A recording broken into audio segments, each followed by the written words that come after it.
பல அற்புத சக்திகள் நிறைந்தது தான் நம்முடைய பிரபஞ்சம். இந்த பிரபஞ்சத்தை நாம் முழுமையாக நம்பி எந்த செயலில் ஈடுபடுகிறோமோ அந்த செயல் நமக்கு கண்டிப்பாக வெற்றியடையும்.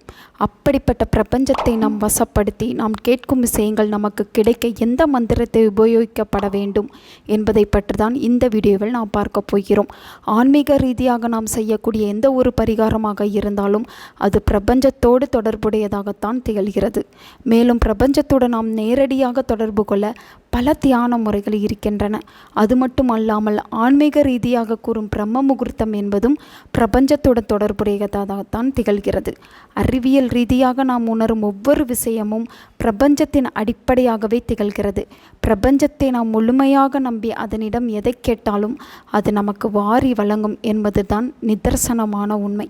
அப்படி வாரி வழங்கக்கூடிய பிரபஞ்சத்திடம் நாம் எந்த முறையில் பிரம்ம முகூர்த்த நேரத்தில் வழிபாடு செய்ய வேண்டும், தியானம் செய்ய வேண்டும் என்பதை பற்றி தான் பார்க்க போகிறோம்.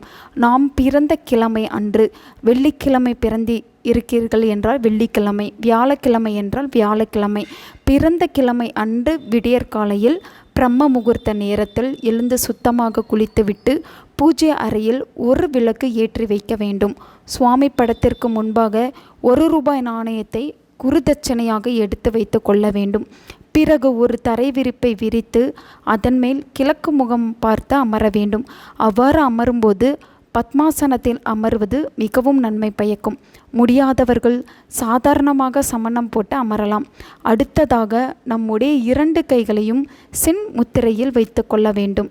பிறகு கண்களை மூடி அமைதியான முறையில் விநாயகரையும் குலதெய்வத்தையும் வழிபட்டு விட்டு ஓம் சிவ சிவ ஓம் என்னும் மந்திரத்தை நம்மால் இயன்ற அளவு எத்தனை முறை உச்சரிக்க முடியுமோ அத்தனை முறை உச்சரிக்க வேண்டும்.